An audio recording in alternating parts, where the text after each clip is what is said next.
The Chinese and U.S. governments have a long history of working together on public health concerns, including SARS, H1N1, and the Ebola virus.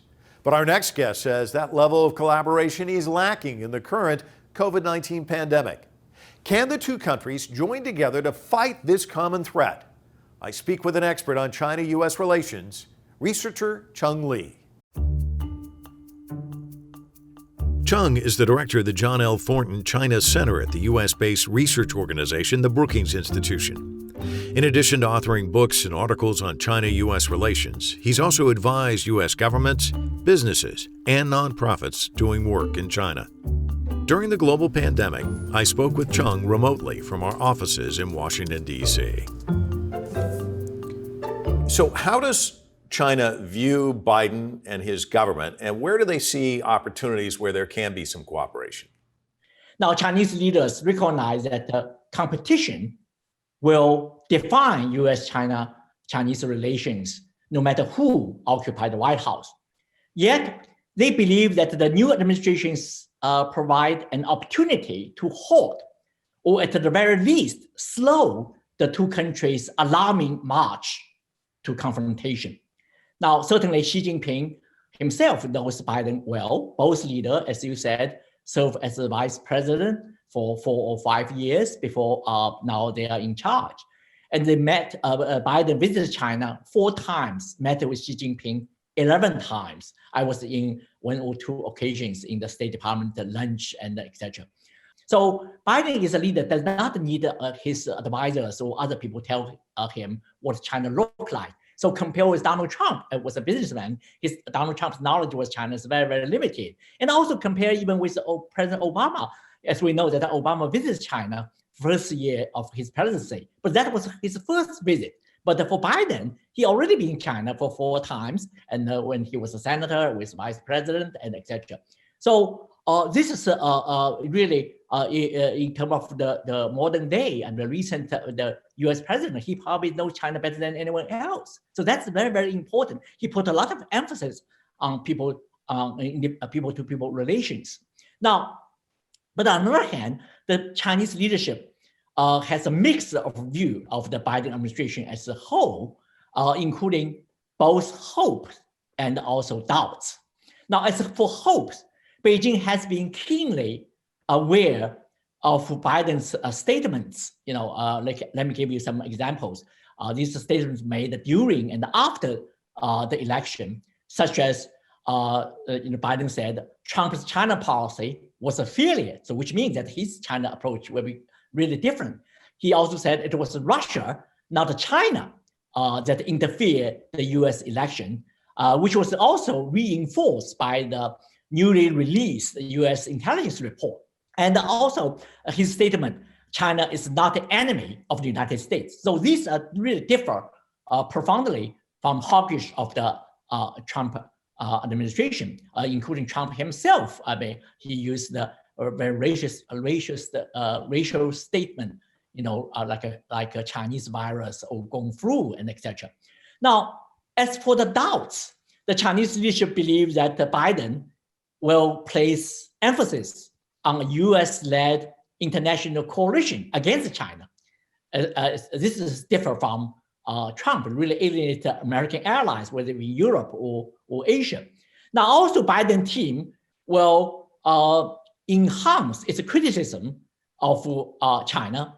So you already heard a lot regarding human rights issues in Hong Kong and Xinjiang, and he has been probably you can say more effective because he has been more consistent with domestic approach. But most importantly, Chinese government believe that the 3 of President Biden's 4 top priorities intersect with the U.S.-China relationship.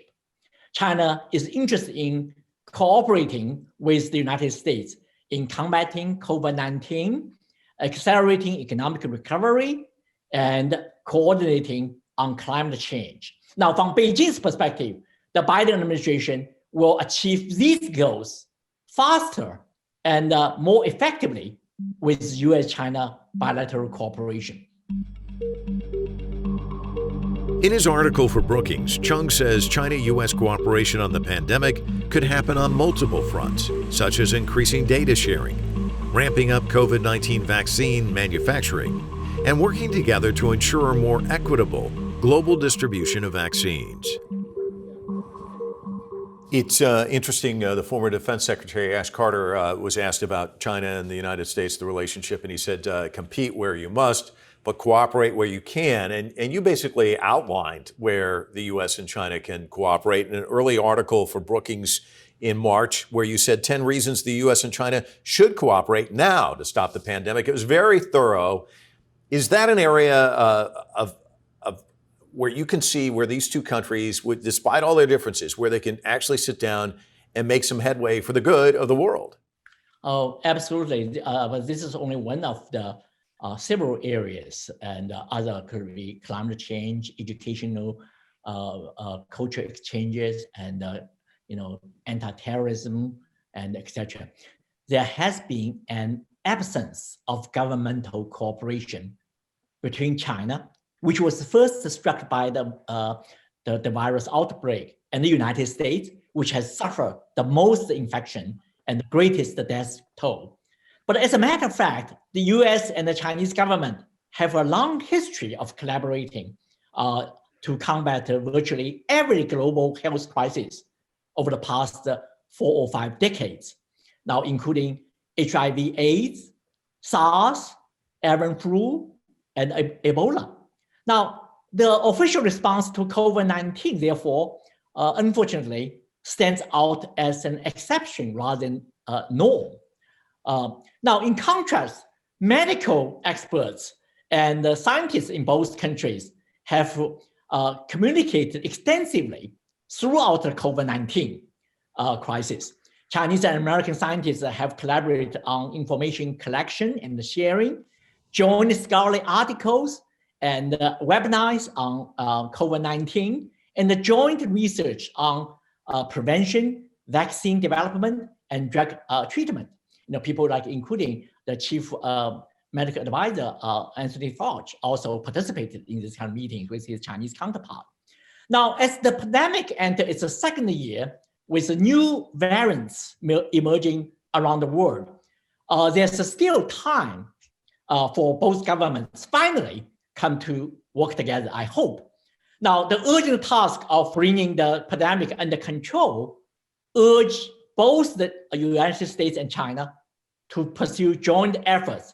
They include, for example, developing safe, effective, and universal vaccines. We're still far from that objective. Now, of course, there's a lot of competitions, and someone even argued there's a vaccine nationalism, but ultimately, I think it should be vaccine globalism to let the best one to serve the humanity. Now, also should include increase the manufacturing capacity, and because there's still shortage in many parts of the world, they should enhance equitable international distribution of vaccine. And finally, they should coordinate on cross-border travel and the new international protocols, as this is the two largest economy and also two largest countries for travelers. You can imagine how important for these two countries, but also international community. You can see that because of lack of cooperation, maybe we end up like the current situation. But I think it's never too late to return to the right track. The topic of climate change was absent at the Alaska summit. Just days after the talks, China and the U.S. agreed to form a joint working group on climate change. John Kerry, special climate envoy, said U.S. dealings with China over climate must be a critical standalone issue. I think that the California fire last fall and the Beijing sandstorm this spring are both the wake-up calls to make us that we really confront the common enemy, which is the climate change. I think both countries, as the largest economy in the world, should join hands together. As we know that John Kerry now serves as the climate czar for the Biden administration. It was him to sign the Paris Agreement. So I think it's well positioned to work with China. I think this is again reaffirmed the importance of cooperation on international public goods, along with COVID-19, along with many other important issues we face. You know, it's interesting because the two words that Biden's hit on, extreme competition, one thinks that there's still going to be a bumpy road when it comes to trade. And yet that's, you know, the message from Washington to Beijing. But you go to Little Rock and you go to these other state capitals. There's a lot of pressure in Washington to kind of keep, you know, ratcheting up the pressure. But there's also pressure below at the subnational level. So talk to us about that. What does the trade front look like? And if you can, fold into it all those dynamics. Well, you have here you have two major questions.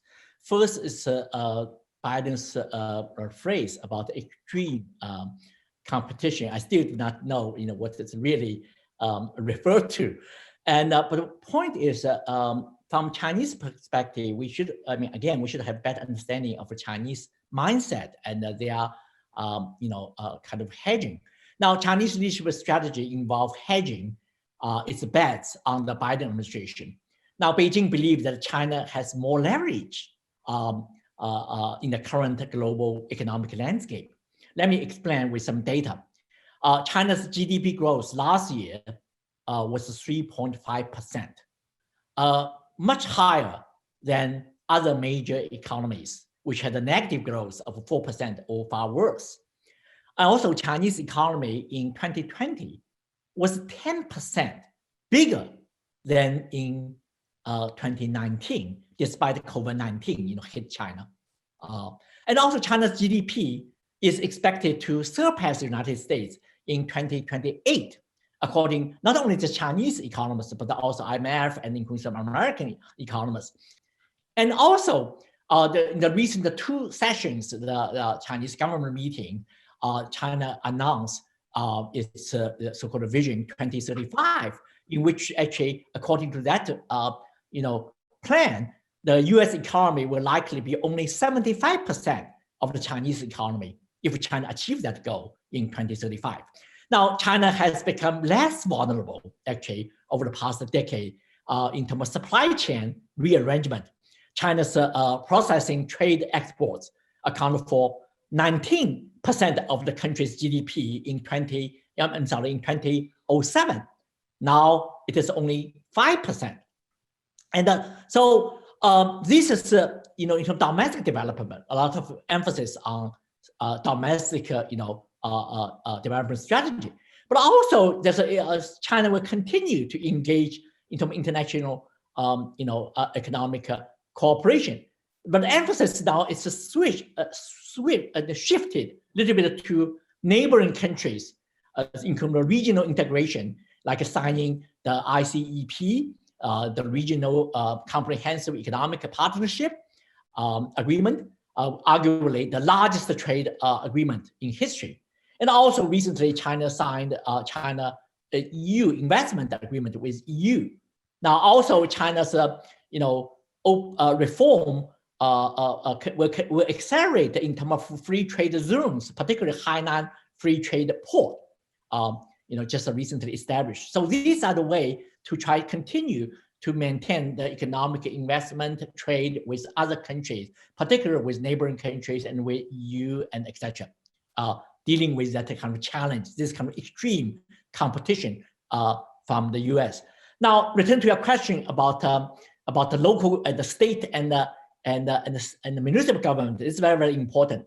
Now, conventional wisdom in the United States holds that the bipartisan consensus is support strategic rivalry between China and the United States.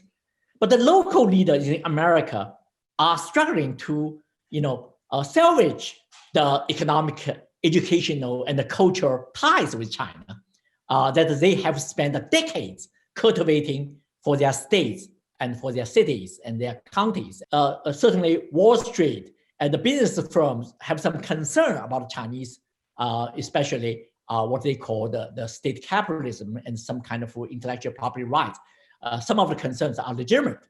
But despite their reservation or criticism, they still think that China is a huge market. United States should engage with China. And so these are the forces support improve U.S.-China relations. Cheng Li, it's always a pleasure talking to you. Thank you so much for your analysis and your views. It's great to talk to you. Thanks.